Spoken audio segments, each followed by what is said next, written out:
marker itu diamplifikasi ya dengan menggunakan primer forward maupun primer reverse yang sama.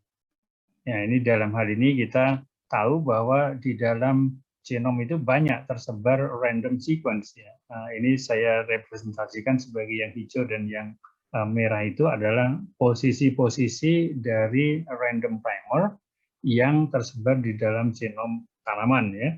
Nah, kemudian kalau kita melihat representatif dari random primer yang tersebar di genom itu, kita bisa melihat bahwa ada satu bagian dari genom yang dua posisi random primer itu berdekatan.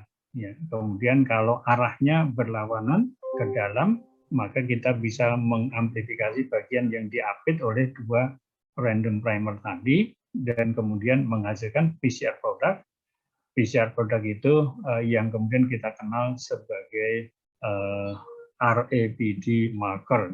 Berarti marker RAPD itu karena kita mengenerate fragmen DNA dalam yang berasal dari genom dan kemudian melalui PCR. Ya. Sedangkan primer yang digunakan untuk PCR itu hanya satu primer saja, yaitu satu primer random dengan ukuran sekitar 10 basa, 10 nukleotide. Nah, ini dalam hal ini kita bisa juga punya dua posisi random primer yang ada di dalam satu kromosom yang sama atau dalam kromosom yang berbeda juga bisa. Sehingga kalau misalnya RS ini random primer yang pertama yang saya beri warna merah ini juga sebenarnya sekuensinya sama dengan random primer yang saya beri warna hijau, maka dari yang merah kita mendapatkan satu amplified product, dari yang hijau juga satu amplified product, sehingga kita mendapatkan dua amplified product sekaligus hanya dengan menggunakan satu primer yang sama, hanya lokasinya yang satu di posisi yang sebelah kiri, yang satu di posisi yang sebelah kanan. Nah, itu yang kemudian dikenal istilahnya itu karena RAPD marker itu bisa mengamplifikasi beberapa target sekaligus di dalam genom. Dalam hal ini saya gambarkan ada dua target hasil amplifikasi yang terjadi. Bisa lebih dari dua, ya. Nanti saya tunjukkan contoh-contoh dari apa namanya itu hasil RAPD yang didapatnya. Nah, oleh karena itu dalam kaitannya dengan istilah ya RAPD marker itu sering juga disebut sebagai multi loci marker. Ya, multi loci marker. Artinya menggunakan satu primer yang sama kita bisa mensampling bagian-bagian dari genom yang berbeda, ya, bagian-bagian dari genom yang berbeda dari tanaman yang kita evaluasi. Nah, seperti ini dalam gambar yang terlihat di Anda ini, yang merah ini adalah posisi satu posisi tertentu di dalam genom. Demikian juga yang hijau ini satu posisi tertentu yang lain di dalam genom tanaman. Nah, kita memahami dalam konsep genetik bahwa yang dimaksud dengan satu posisi tertentu di dalam genom itu istilahnya adalah locus. Ya, maka kita bisa melihat bahwa primer merah ini akan mengamplifikasi bagian yang saya beri tanda RAPD kuning itu, DNA yang ada diapit oleh dua merah ini, yang saya beri label RAPD, maka amplified product yang didapat ini adalah merepresentasikan locus di bagian yang itu, ya, atau merepresentasi suatu tempat di dalam genom yang ada tanda merah itu. Berarti menurut definisi tadi berarti ini adalah locus, ya, ini locus yang pertama misalnya. Nah, kemudian yang hijau ini juga locus yang kedua, ya. Berarti apa? Berarti setiap amplified product yang dihasilkan dari amplifikasi PCR menggunakan random primer itu merepresentasikan locus tertentu di dalam genom tanaman. Ya. amplified product dengan ukuran tertentu yang didapat dari penggunaan primer random tertentu, itu kita sebut sebagai representasi lokus di dalam genom tanaman yang kita uji. Nah, ini berarti ini ada dalam gambar yang saya lingkar ini ada dua lokus. Lokus pertama ini, lokus kedua itu kebetulan lokus pertama dan kedua ada dalam satu kromosom yang sama. Baik, ini elaborasi yang tadi saya uraikan secara lisan tadi sebetulnya bisa diringkas menjadi beberapa poin ini. DNA region yang diambil oleh dua random DNA sequence yang tadi saya sebut RS tadi itu. Kemudian RAPD adalah amplified DNA fragment yang didapat dengan menggunakan satu primer, ya, satu primer yang berfungsi sebagai primer forward dan juga berfungsi sekaligus sebagai primer reverse-nya.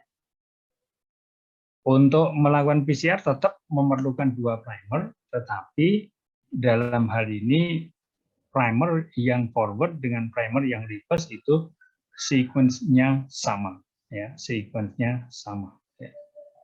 Nah, ini untuk memberikan gambaran aja kepada Anda, random primer itu seperti apa? Nah, ini contoh aja, ada 4 contoh yang saya berikan. Jadi ada TAC, GAT, GAC-G, nah, itu adalah random primer yang sudah di-generate oleh Operon teknologi waktu itu ya. Kemudian ATT, GGG, CGAT, ya, itu juga random primer yang lain. GT, CTT, CAGG, itu juga random primer yang lain. Tentu mereka mendesain random primer itu tidak sembarangan kita ingat nyusun GATC saja, tapi ada pertimbangan tertentu karena nanti mesti dihitung berapa persentase G dan C-nya, berapa persentase T dan A-nya, terus kemudian diperhitungkan berapa melting temperature yang akan didapat dari primer itu. Ya. Nah tentu walaupun dia random, tetapi sudah melalui penghitungan-penghitungan yang menentukan persen GC-nya dan juga TM yang didapatkan dari sequence 10 basa tadi. Nah, tadi juga sudah saya sampaikan bahwa random sequence seperti itu, misalnya TAC, GAT, GAC, G, itu akan dijumpai, seringkali dijumpai di dalam genom tanaman. Ya. Nah ini baik di bagian coding sequence maupun di bagian non coding sequence. Ya makanya kita bisa memanfaatkan RAPD marker ini untuk mengenerate marker yang merepresentasikan suatu posisi tertentu di dalam genom tanaman. Ya. Nah kemudian bisa jadi RAPD marker ini ada di posisi yang dekat dengan suatu gen fungsional tertentu. Ya, jadi kita gen fungsional juga ada di dalam genom kan. Jadi di bagian DNA itu selain ada selain ada random sequence tadi, ada juga yang sequence yang tidak random karena dia menyandi suatu fungsi tertentu atau genes. Di dalam genom juga ada genes yang nanti akan menyandi suatu suatu fungsi tertentu. Apakah dia akan menyandi RNA yang nanti menjadi protein atau hanya menyandi ini saja RNA saja ya, yang karena memang dia fungsinya hanya sebagai RNA.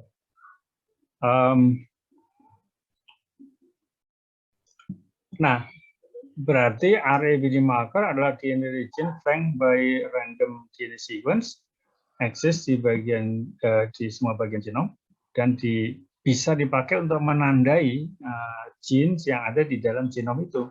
Ya. Jadi kita bisa memanfaatkan RAPD marker tadi untuk melakukan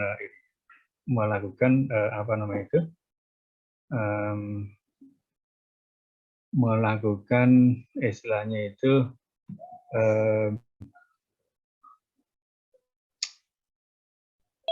tagging, ya, melakukan tagging dari genes yang ada di dalam genom. Ya.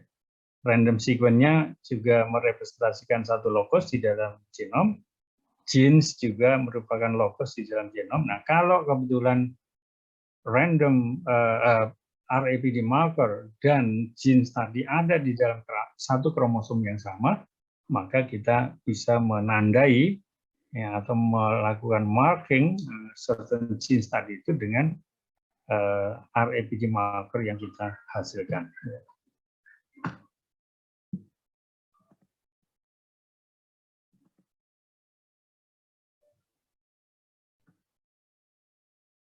Oke, nah ini location in the genome, ya satu lokasi tertentu di dalam genom itu kita secara generik kita sebut sebagai locus. Ya. Berarti menggunakan single random primer dan menggunakan teknik PCR kita bisa mengamplifikasi banyak lokasi di dalam genom dari suatu individu. Ya, sehingga hasil PCR amplifikasinya itu adalah banyak DNA band. Kita lihat contoh amplifikasi yang sudah dilakukan. Nah, setiap band yang berhasil setiap pita DNA yang berhasil diamplifikasi itu diamplifikasinya menggunakan satu random primer tertentu dan ini merupakan tadi sesuai definisi di atas merupakan locus tertentu. Ya.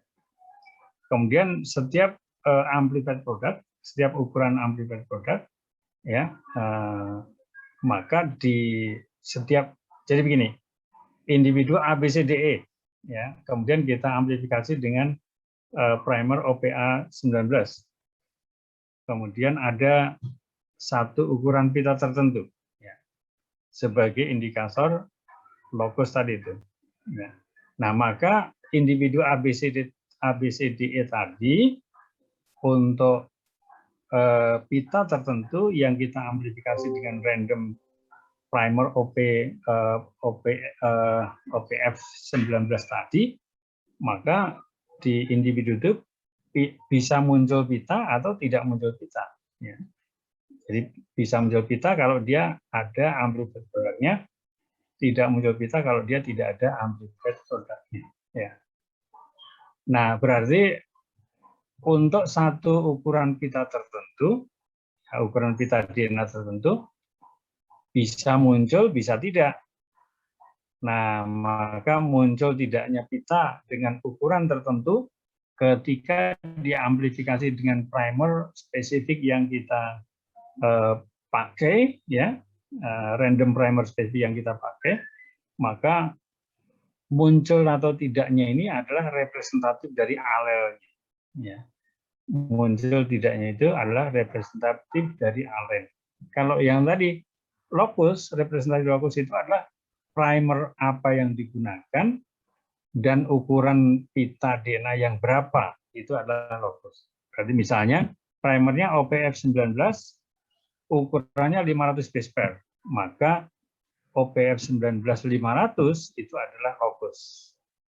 Kemudian pada OPF 19 500 base pair untuk individu 1 bisa muncul pita, individu 2 tidak muncul, individu 3 tidak muncul lagi, individu 4 muncul lagi. Maka muncul tidak munculnya pita hasil amplifikasi dengan OPF 19 ya itu adalah alel dari locus tersebut gitu. Jadi alel dari locus tersebut adalah ini apa namanya itu muncul atau tidak munculnya pita ukuran tertentu yang diamplifikasi dengan primer tertentu, ya random primer tertentu. Ya. Nah itu yang kita sebut sebagai alel ya. Oke, nah jadi marker RAPD adalah multi loci marker karena dia dengan satu primer bisa mengamplifikasi banyak ukuran pita dan kemudian satu ukuran pita merupakan satu locus. Kalau banyak ukuran pita yang diamplifikasi berarti dia multi locus.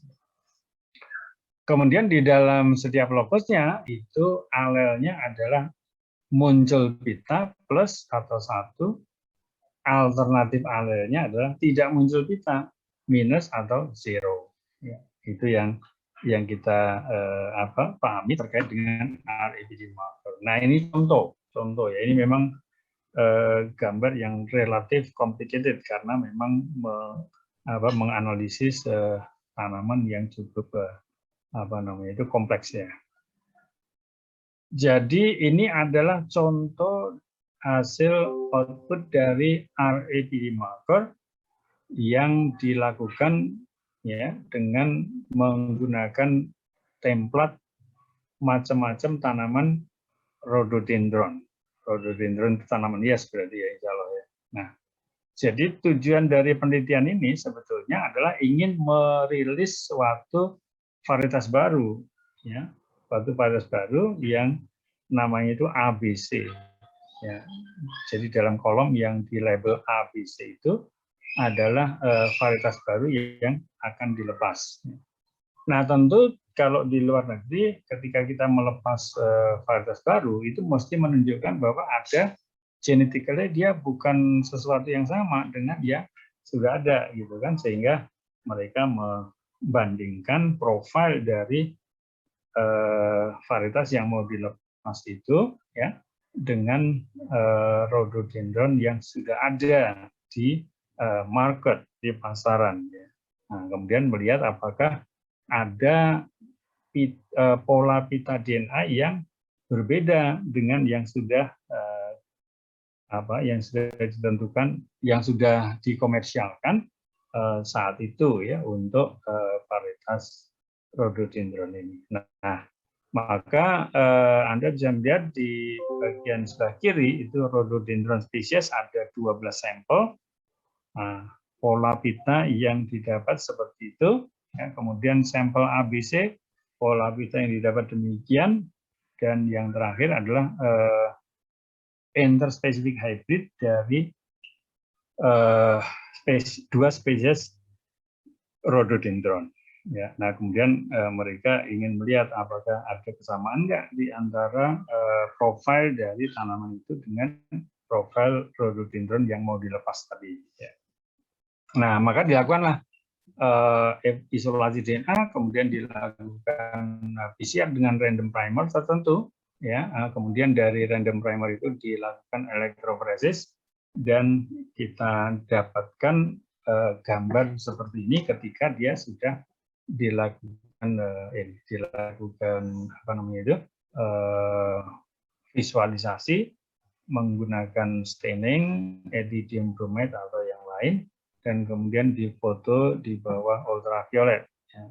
Jadi difoto dengan menggunakan penyinaran ultraviolet, sehingga yang terjadi adalah pita DNA yang terakumulasi di bagian tertentu dari gel electrophoresis sesuai dengan ukuran tadi, itu akan menyala berwarna putih ketika Anda tangkap dengan kamera black and white Anda. Ya, tentu kalau diambil pakai kamera color,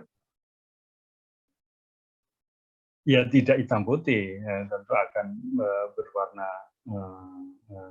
akan berwarna juga, bukan putih ini. Putih ini karena kita expose menjadi black and white, jadi kelihatan putih. Nah, putih-putih yang muncul ini di setiap sampel itu adalah representasi PCR produknya, ya, representatif PCR produknya. Jadi kelihatan bahwa pita yang ada di sini, ya, ada yang mulai dari kolom 2 sampai dengan yang kolom terakhir itu. Setiap pita yang ada itu adalah representatif hasil amplifikasi PCR yang dilakukan dengan single primer tadi itu. Ya. Nah, kalau Anda perhatikan dalam sampel ABC, sampel ABC ini terdapat berbagai ukuran pita DNA, ya kan, 1, 2, 3, 4, 5 paling tidak. 5 pita yang jelas-jelas terang terlihat teramplifikasi. Yang ABC, A, B, dan C semuanya mempunyai pola yang sama. Ya.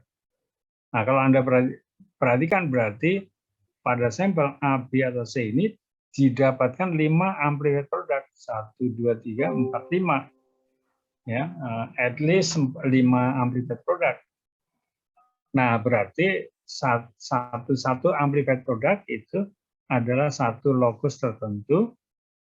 Berarti dalam hal ini primer yang digunakan itu menghasilkan 5 loci ya yang ada di dalam tanaman itu. Ya. Nah, demikian juga kalau Anda perhatikan yang lain. Nah, di sini misalnya ada 3 amplified product ya. Berarti dia apa namanya itu? Ada 3 lokus yang dihasilkan dari proses amplifikasi itu. Ya.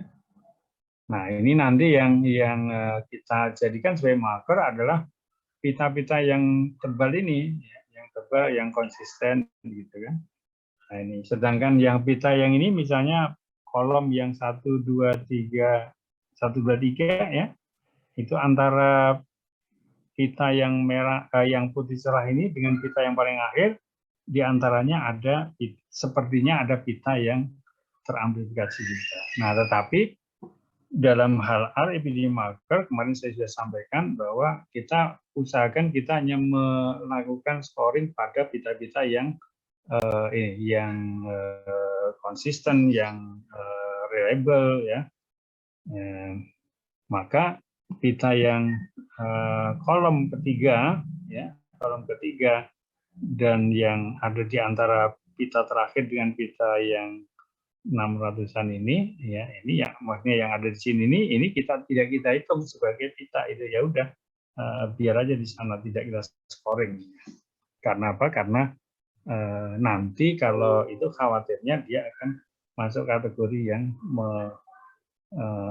yang lemah tadi ya, yang markernya itu kurang reliable, tidak reproducible, sehingga ada kalanya muncul, ada kalanya tidak, dan itu nanti akan mengganggu proses scoring. Tapi kalau yang sudah tebal-tebal ini, kolom yang ketiga, misalnya ya,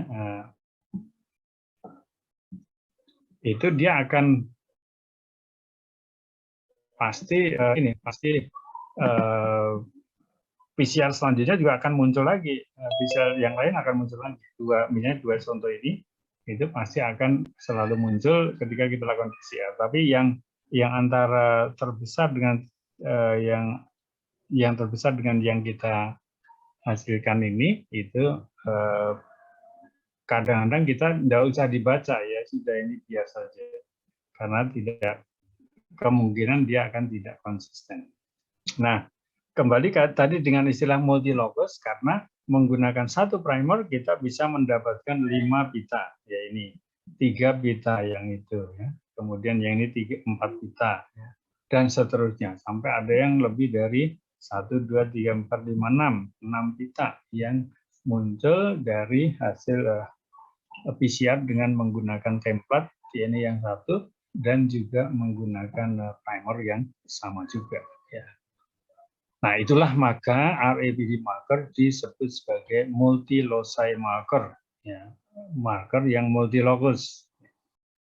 Nah, itu yang terjadi demikian, ya. Jadi multi-loci marker yang kemudian dengan satu PCR itu bisa menghasilkan amplified product yang banyak. Ya.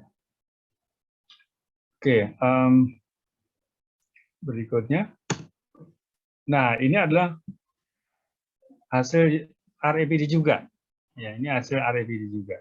Ya, tetapi tentu tidak sebagus itu ya. Ini kan betul-betul pita separation-nya bagus, PCR-nya juga bagus, sehingga hasil amplified product-nya bisa dengan confidence kita mengatakan bahwa itu ada pita dan itu tidak ada pita.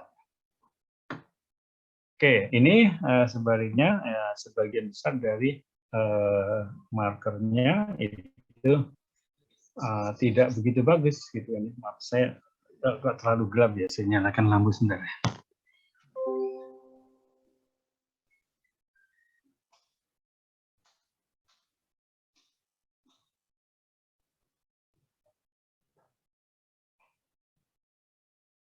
Yang di bawah maksudnya lampu yang itu bawah, lampu itu sama lampu aja. Ya,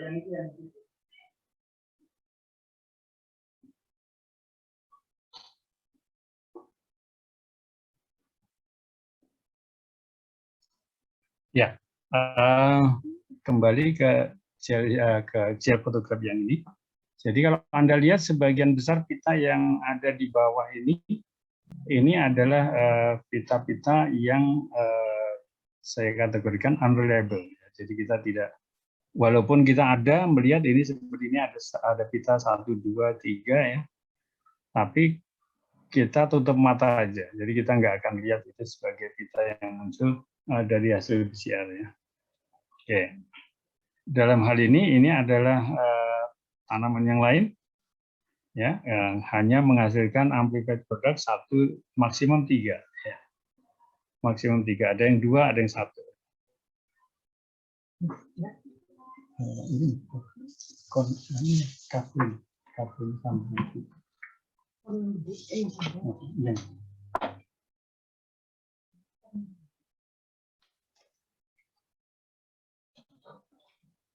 Oke, jadi tidak menghasilkan locus sebanyak yang tadi. Kalau ini kan locusnya ada 5, ada 6, ada 7, ya, ada yang 3, ada yang 2. Ya.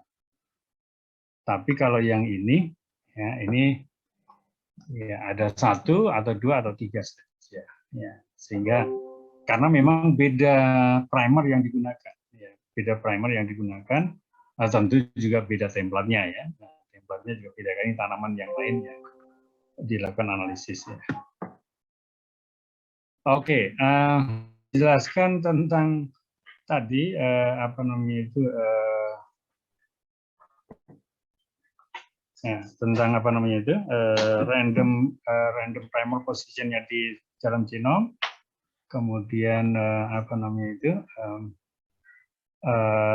bisa mengamplifikasi 1 pita atau 2 pita atau lebih yang kita sebut sebagai multilocus tadi. Nah ini misalnya kalau tadi hanya garis-garis ini saya tunjukkan dalam bentuk sequence, ini adalah TACGA, TGAC itu adalah apa namanya itu random primernya. Nah posisinya ada 2 ya, ini random primer, itu yang random primer juga. Tapi kalau Anda lihat urutan nukleotidnya tidak sama kan? Ini TAC, GAT, GAC, G. Tapi yang satu ini CGT, CAT, CGTA. Nah, kan? Jadi dua nukleotid yang hijau ini tidak mempunyai rangkaian nukleotid yang sama. Ya. Tapi maksudnya kalau dibaca secara harfiah ini merupakan satu pita DNA, maaf, satu utas DNA ya. Karena dia harusnya utas ganda kan. Ini satu utas DNA. Apa namanya itu?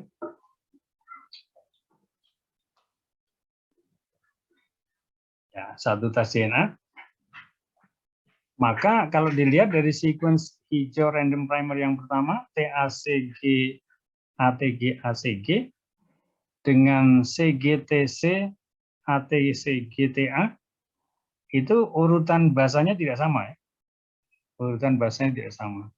Nah, kemudian dari hijau yang pertama ke hijau yang kedua itu dipisahkan oleh 200 base pair misalnya. Ya.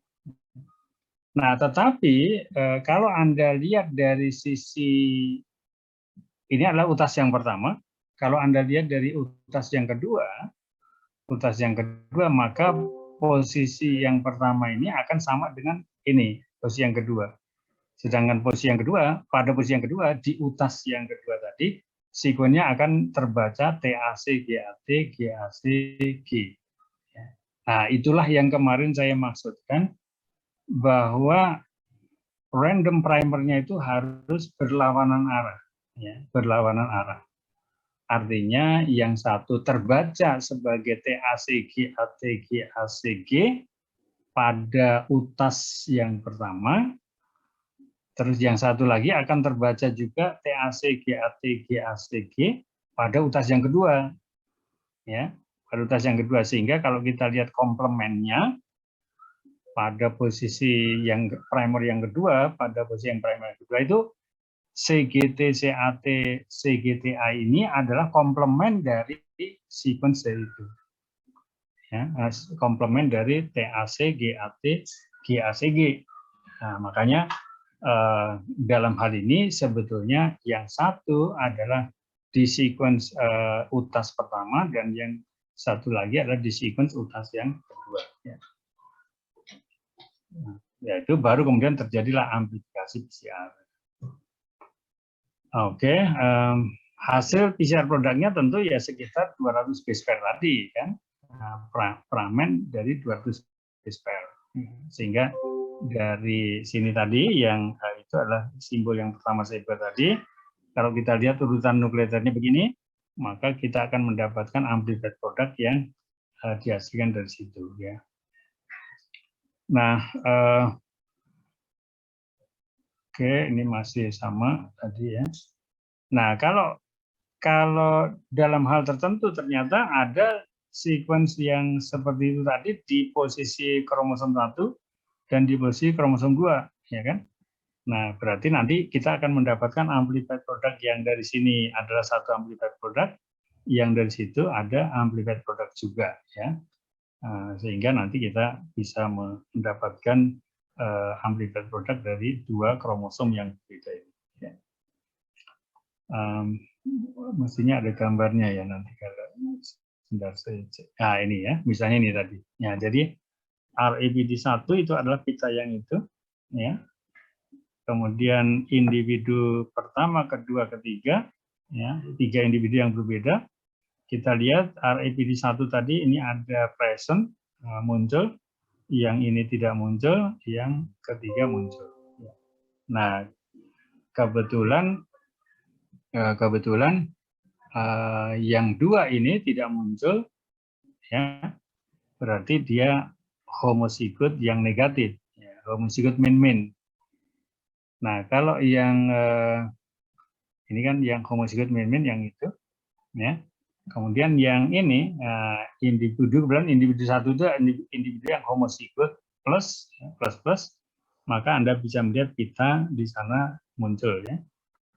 Kemudian individu yang ketiga ini sebetulnya persilangan dari 1 dan 2. Ya, individu 3 ini adalah persilangan 1 dan 2. Yang satu adalah muncul pita di sana, yang dua tidak muncul pita di sana, maka hasil persilangan yang heterozigot ini hasilnya adalah muncul pita di situ. Ya, muncul pita juga sama dengan yang pita yang pertama, ya. Tetapi sebetulnya dia heterozigot gitu kan. Sebetulnya heterozigot. Nah, inilah yang kemarin saya sampaikan. Ini genomnya plus min, tapi scoringnya sama dengan yang genomnya plus plus. Yang ini plus plus, yang ini plus min. Tapi kalau Anda lihat kita di plus plus juga muncul pita, di plus min juga muncul pita. Yang tidak muncul pita itu yang min itu.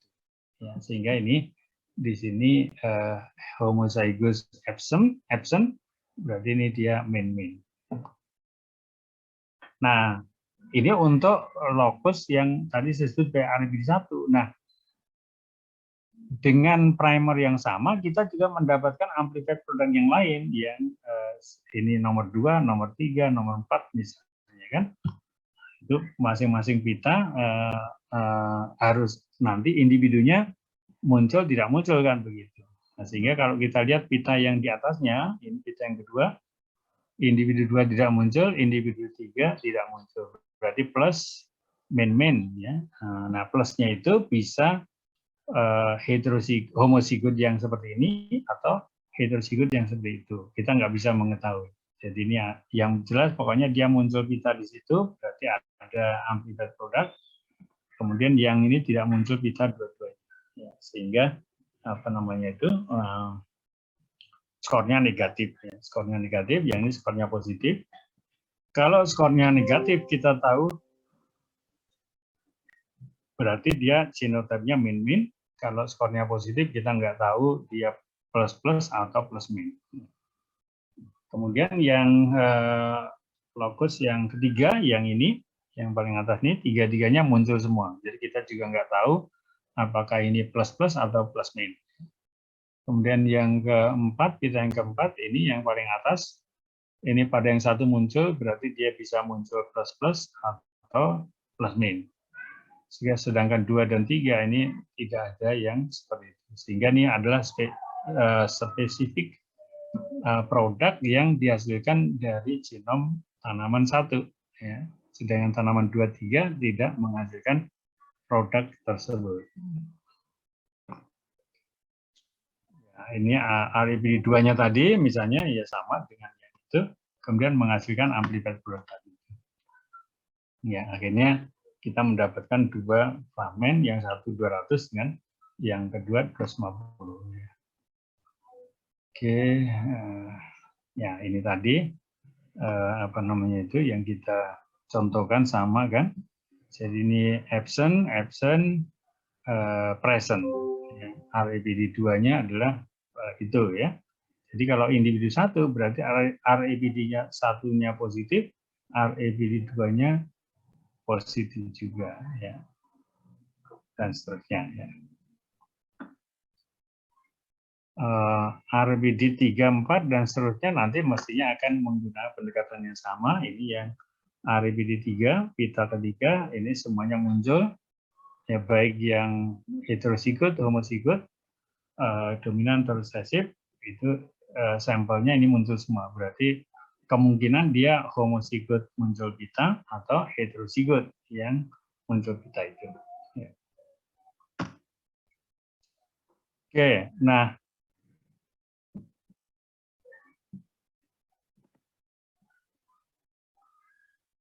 maaf, ini siapa yang ketua kelasnya? Ya, saya assign aja random ya, nanti kalau ada masalah di internet saya, biar ada yang membackup. Oke, Pak Agus Cahyono, saya jadikan co-host. Kemudian Pak Mas Gunawan ya, saya jadikan sebagai co-host juga. Ya. Kemudian Baik, Prof. Siapa lagi? Satu lagi barangkali.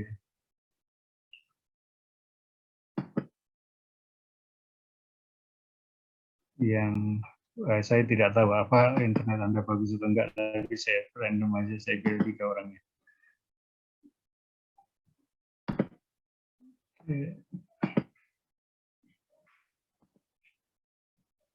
Ya, oke. In case ada yang internet, gangguan internet, ada yang membackup. Baik, dalam satu individu beberapa lokus REBD bisa muncul, kemudian REBD pada lokus-lokus tertentu bisa diamplifikasi sebagai muncul pita plus atau tidak muncul pita min. Kemudian ketika kita menganalisis genotype di dalam setiap individu, ya kita akan menghasilkan berbagai macam ukuran pita, ya. Berarti banyak lokus diamplifikasi dengan satu primer yang sama. Ya, jadi lokus 1 misalnya bisa plus-plus, plus-min atau min-min. Lokus 2 juga begitu, lokus 3, 4 juga begitu ya. Jadi tergantung nanti hasil pitanya itu ada atau tidak ada, maka kita bisa menentukan genotype dari individu tersebut ya.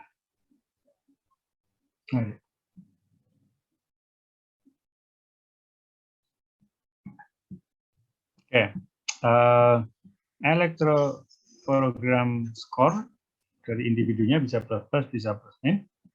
Untuk satu lokus ini nggak bisa dibedakan karena kalau dia plus-plus atau plus-min itu akan seperti ini, muncul pita. Ya. Muncul pita itu akan plus-plus atau plus-min. Tapi kalau yang tidak muncul pita, nah itu pasti min-min. Ya. Jadi kalau tidak muncul pita pasti min-min ya ini kan. Nah, ini sehingga yang min-min pasti bisa dibedakan dari plus-plus atau plus-min. Oke, nah ini contoh yang tadi ya, yang tadi kita tampilkan di slide sebelumnya tadi, walaupun amplified produknya tidak banyak, itu kita bisa melakukan scoring ya pita yang muncul. Nah ini misalnya ini adalah referensinya adalah ada 3 pita 1, 2, 3 dari bawah ke atas, dari atas ke bawah maksud saya, sehingga yang paling tinggi adalah lokus 1, tengah adalah lokus 2, bawah adalah lokus 3. Nah sekarang dari 3 lokus yang kita identifikasi tadi, kita lihat ya untuk lokus 1 individu 1, 2, 3, 4, 5 ada 5 individu. Bagaimana yang scoringnya nanti kita lihat. Untuk lokus 2 5 individu tadi bagaimana, lokus 3 5 individu lagi tadi bagaimana. Ya, itu kita bisa lihat dari muncul tidak munculnya pita di dalam masing-masing sampel DNA tadi. Nah, kalau kita lakukan scoring, maka untuk lokus 1, skor individu pertama ini adalah negatif, ya, min. Individu kedua sampai ke 5 itu adalah plus. Jadi mereka scoringnya plus semua, kecuali yang individu nomor 1 yang negatif. Ya. Kalau dilihat dari lokus 2, berarti 3 individu yang pertama ini adalah negatif, 4 dan 5 positif. Ya. Kemudian yang lokus 3 semuanya positif. Artinya dia monomorfik untuk lokus yang ketiga itu. Ya. Nah, itu tadi adalah scoringnya. Scoring itu adalah phenotype kan, berarti kan setara dengan phenotype maksud saya. Skornya adalah setara dengan phenotype. Nah, bagaimana dengan genotype-nya? Karena kita memakai marker itu sebetulnya ingin menduga genotype, bukan menduga scoring ada tidak adanya, bukan. Tapi kita mau menduga genotype-nya tanaman itu akan seperti apa, ya, akan seperti apa berdasarkan profil dari amplified produknya. Ya ini tadi saya tunjukkan bahwa lokus 1 itu skornya min plus plus plus plus. Lokus 2 min plus plus. Lokus 3 semuanya plus plus plus. Nah berarti itu adalah scoringnya. Nah bagaimana dengan genotype? Nah genotype-nya seperti ini. Kalau dia ada amplified product, berarti tanda tanya. Mengapa tanda tanya?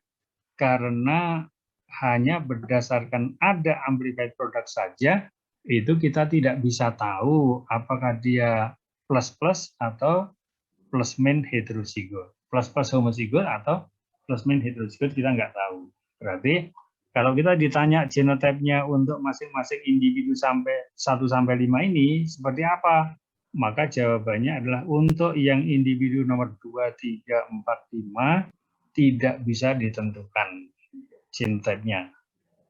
Ya berarti kita hanya menebak bahwa dia kalau enggak plus-plus ya plus-min begitu kan. Yang terjadi pada hasil scoring ini. Tapi yang hasil scoring dari individu nomor 1 itu jelas homozigot. Homozigot B misalnya kan. Mengapa? Karena dari amplified produknya tidak ada. Ya, kalau dia tidak ada maka pasti min-min. Ya, berarti homozigot min-min. Nah, sebaliknya untuk yang lokus 2. Lokus 2 ini kita 3 individu pertama itu adalah tidak ada amplified product. Baru individu keempat dan 5 ada amplified produknya. Sebaliknya, sehingga genotype-nya yang 3 pertama itu adalah homozigot, yang dua sampel yang berikutnya itu tidak bisa diprediksi genotype-nya seperti apa karena tadi bahwa scoringnya itu plus, tapi genotype-nya kita tidak bisa menentukan. Tidak bisa menentukan hanya dengan scoring bahwa dia itu plus itu, nggak bisa ditentukan. Demikian juga untuk lokus 3, genotype-nya kita sama sekali nggak tahu semuanya. Ya, artinya kita tidak tidak memahami genotype-nya seperti apa, hanya dengan menggunakan marker seperti ini.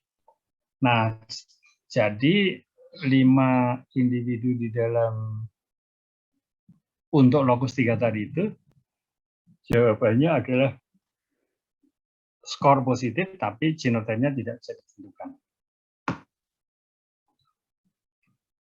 Nah, ini tadi penjelasan tadi, kalau skornya negatif berarti genotype-nya min-min. Kalau skornya positif, genotype-nya bisa plus-plus atau plus-min. Ya, seperti itu. Ya. Nah, sorry. Nah,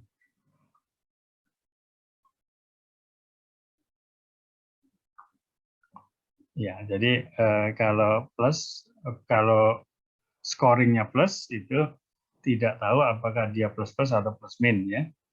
Karena plus-plus maupun plus-min itu akan sama-sama menghasilkan amplified product. Dan dalam RABD marker itu tidak tidak bisa ditentukan genotype-nya. Nah, ini konsep yang sebenarnya mau dipakai untuk mengilustrasikan yang tadi. Jadi P1 skor plus, P2 skor plus, maka P1 kali P2 didapatkan all F1 plus. Ya, all F1 plus. Kemudian self F1 yang plus tadi ternyata homogeneous untuk F2 array-nya. Ya. Jadi ada individu hasil persilangan P1 dan P2. Ya, yang dua-duanya adalah sama-sama skor positif untuk marker tertentu yang kita analisis. Nah, maka tentu karena dia tetuannya positif, dua-duanya, maka F1-nya akan juga semuanya positif. Ya. Nah, tetapi kalau F1 itu di selfing F1 yang positif itu dilakukan selfing, maka akan terjadi segregasi, kan akan ada segregasi. Nah, jadi hasil selfing dari F1 itu akan menghasilkan mestinya heterogeneous ya, heterogeneous F2 array kan. Ya, heterogeneous F2 array. Ya. Kemudian kalau P1 skor plus, P2-nya skor plus, persilangan P1 kali P2 itu akan ini maksudnya P2-nya negatif ya. Kalau melihat dari ini P2-nya negatif ya. Penjelasan berikutnya. Semua F1-nya plus.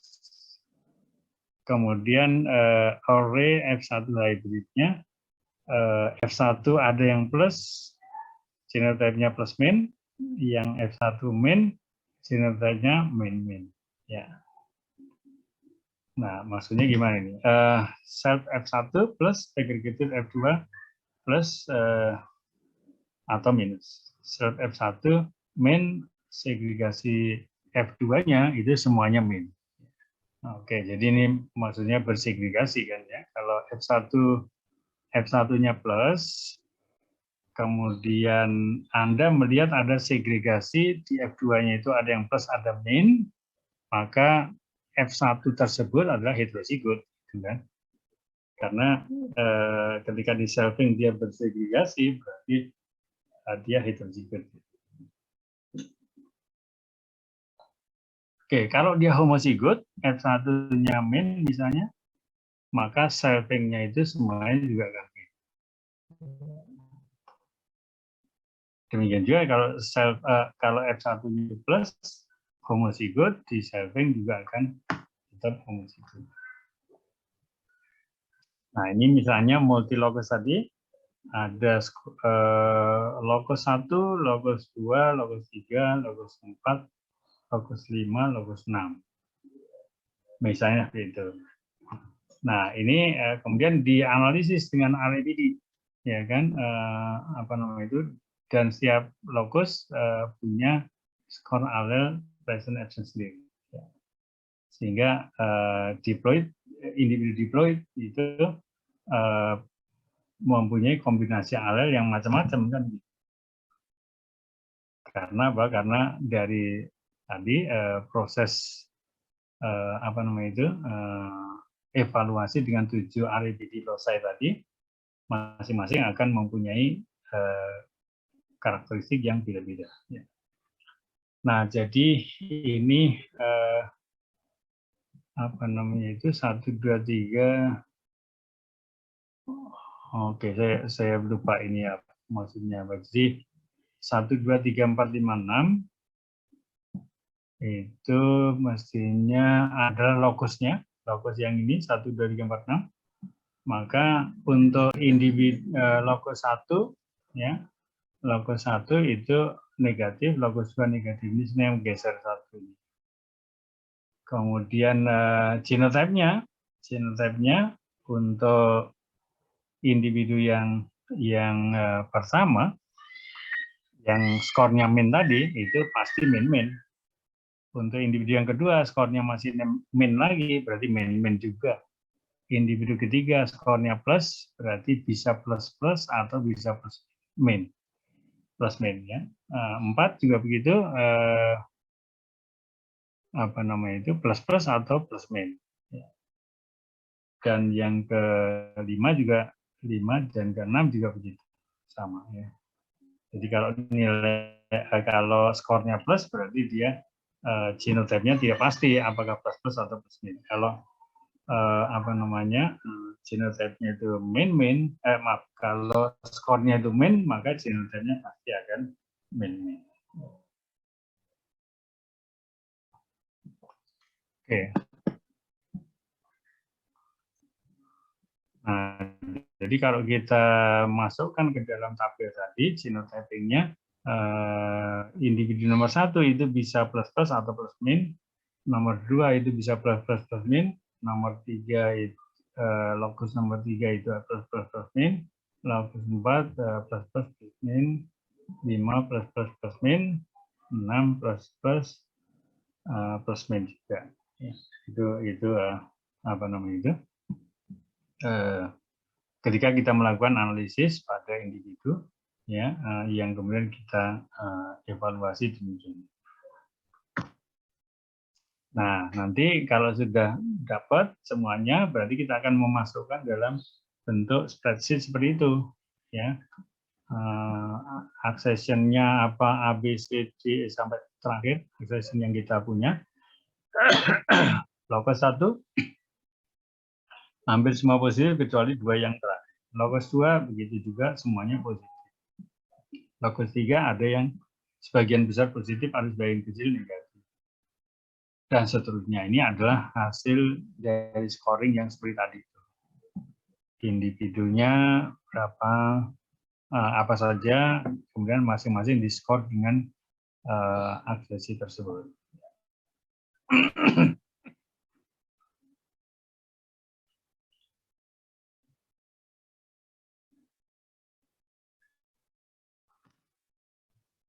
Oke, jadi kemudian tadi itu adalah skor pita yang muncul berarti plus, yang tidak muncul min.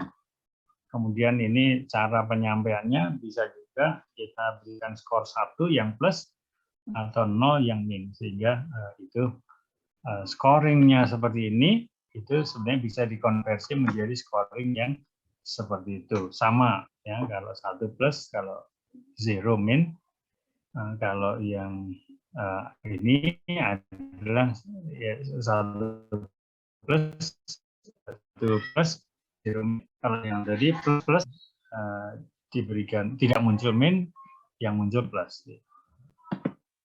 Nah, dari data ini ini adalah data scoring. Kalau kita ingin mengubah menjadi data genotype, maka akan seperti ini. Ya, artinya lokus 1 untuk individu A kita tidak yakin apakah dia homozigot plus atau heterozigot plus min. Yang bisa dipastikan tuh hanya yang skornya negatif. Nah, ini kan skornya negatif atau skornya 0 yang ini. Ini bisa dipastikan karena kalau itu berarti dia akan min-min dan sebagainya.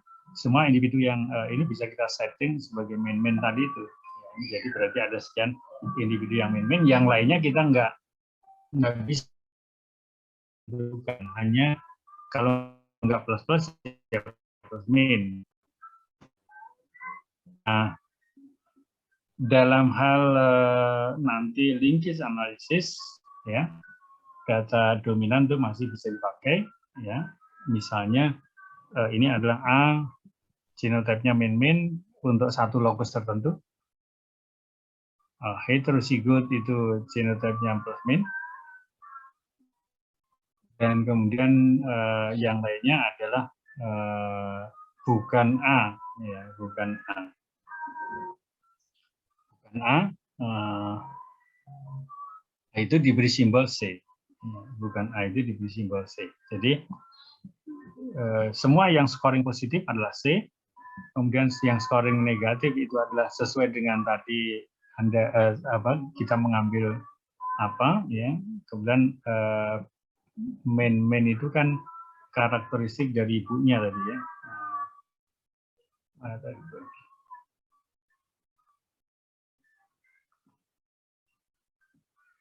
Ya, kalau kebetulan ini kan A adalah main, berarti itu A itu main, H itu adalah plus min, dan bukan A, ya bukan A, itu adalah C, ya, bukan A adalah C. Bukan A itu maksudnya bukan plus min, bukan plus plus, gitu.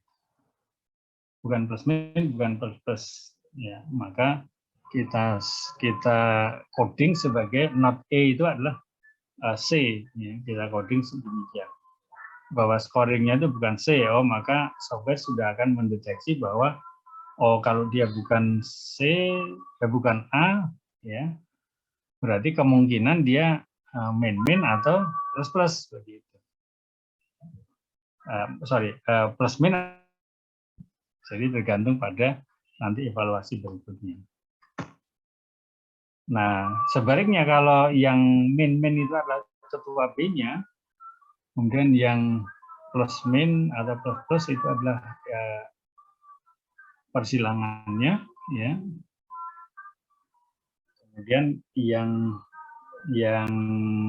skor positif tadi bukan B, ya kalau B kan dia min, ya ini bukan B, berarti bukan B itu diberi simbol sebagai D. Jadi data genotype-nya nanti bisa berupa C semua, yang lainnya B dan seterusnya, atau bisa menggunakan angka seperti ini.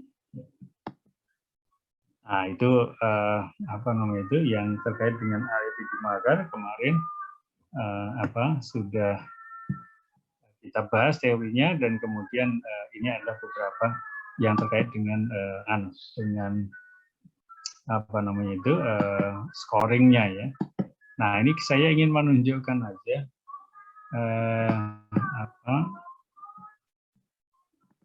bagaimana kita melihat yang realnya sebetulnya. Ini saya sampaikan itu hasil scoring RAPD marker yang dipakai oleh mahasiswa untuk menyusun tesis atau disertasi. Nah, ini saya atur sebentar.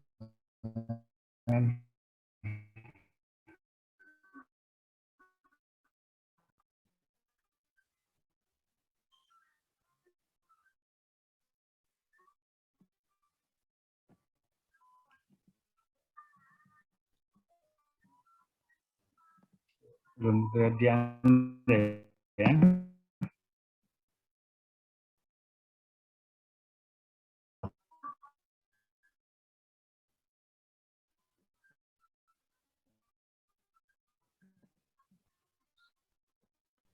Akan sharing lagi selanjutnya.